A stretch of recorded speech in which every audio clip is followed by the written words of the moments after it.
And the child grew and became strong, filled with wisdom, and the favor of God was upon him.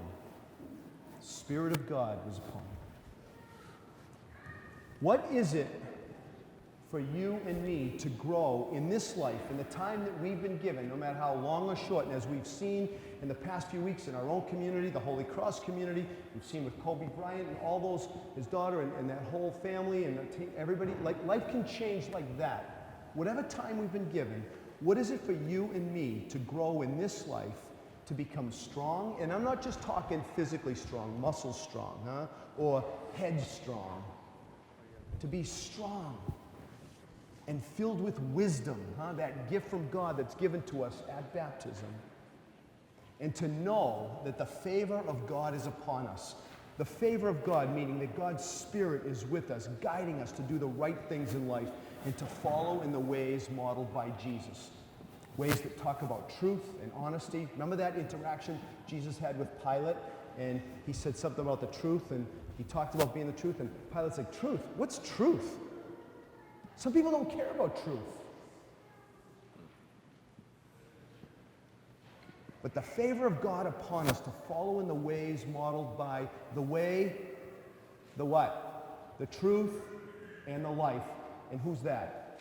Jesus. You guys are bringing Cecilia into the church today, right? How many of you guys have brought your beautiful little kids? Calling Elise, it's going to happen soon, right? Like, we've been brought into the church, huh? What are the hopes that our parents had for us when they, quote unquote, brought us into the church, the presentation into the temple, brought us to be baptized, to be filled with the wisdom of the Spirit, to follow in the ways of Jesus? I wonder, not being a parent, what are the hopes that my parents had for me and my brothers, or my brothers and me? What are the hopes that your parents had for you and your two sisters? What are the hopes that you have for your grandkids?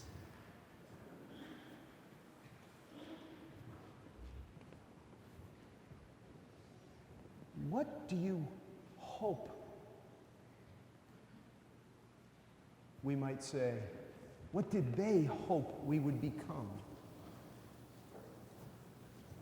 Did they ever ponder in their hearts, like Mary and Joseph, who's this kid going to be? You and me. We're going to make a difference in the world for good. Are they going to take care of us, or are we going to take care of them? Or will it be a combo play? What impact did our parents think about as to who we would become after our education and spending all that money and dragging us to church and trying to instill the values and all the things that are important to us? How did our parents think about us? Are we going to make them proud? And not a haughty proud. Nothing haughty, but that healthy pride. You with me? And if our parents had this for us, what hopes do you and I have for our kids? I have hopes for our kids here in the parish, your kids, in my role. What hopes do you have? What hopes do you have for Cecilia? Chris, what hopes do you have for these guys? Ludo, no pressure, but what hopes do we have for you, huh? And the bar is high, huh? You bring people here, you bring your kids here each week. I know it's not easy for you guys to come here each week. Oh my God, it's boring. He doesn't stop talking. This goes on, that goes on, huh? But you as parents shape and teach, you love, you admonish, and you help us as kids to come to know Jesus in his ways. Kathy, your brother. Kathy's brother just died, Bob, this week, you know? What are the hopes that were for him? We put a lot of energy into hope. What are the things that we do for our younger ones to help them grow in wisdom, strength, age, and grace? I listen to parents who are trucking you guys around. Don't take it for granted when you are taken to 42 different 1,000 million places throughout the country to play soccer, or to have a gymnastics recital, or to be in this traveling team, or that dance team. That's a huge thing for your parents to be doing. I'm just telling you, don't take it for granted. That didn't go on much in my day.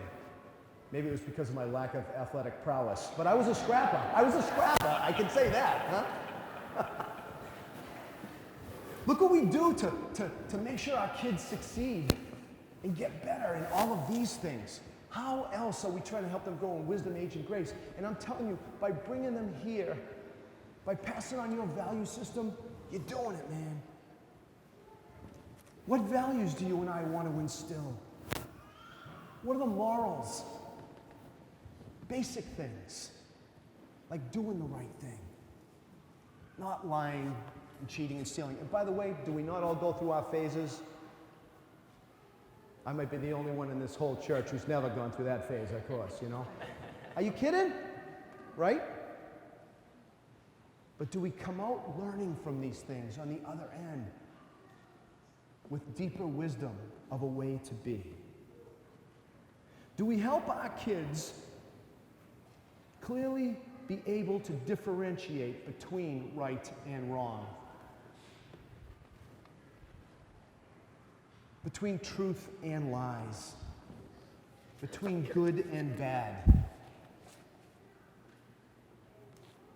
between being a person of character or a character?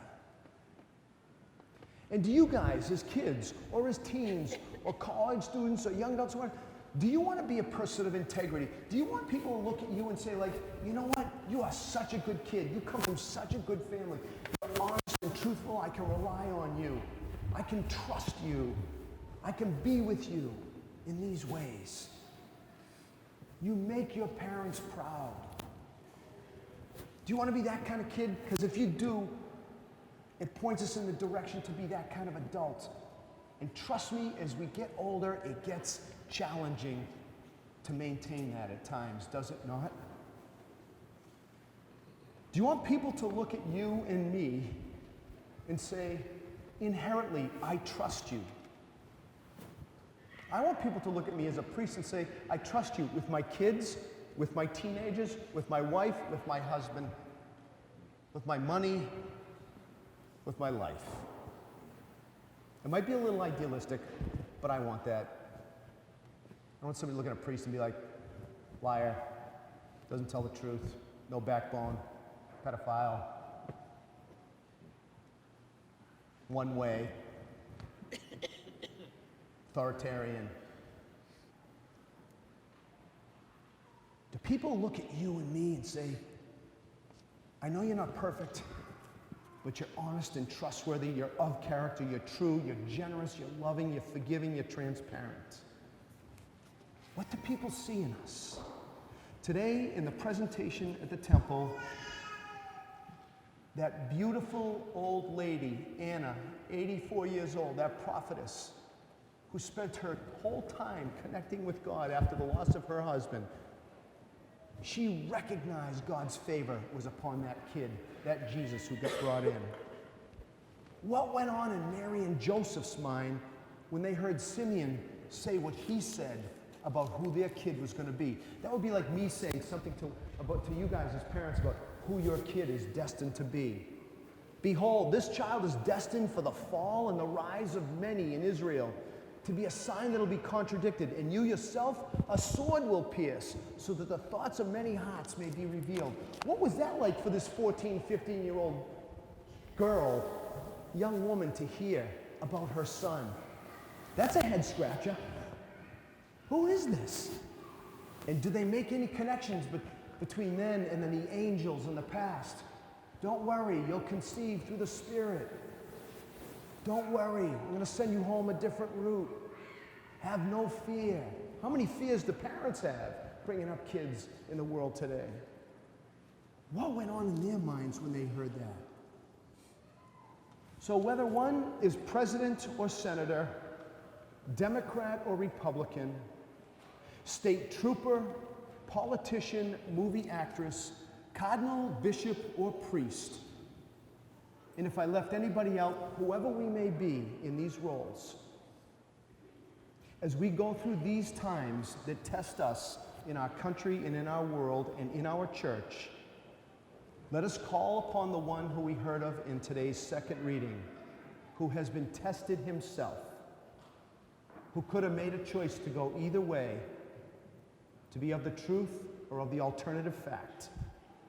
Let's call upon him to help us to be individuals of truth, filled with the Spirit, growing in strength, wisdom, to be people of integrity, honesty, character, and leadership, and to be always oriented in the best that we can to do the right thing.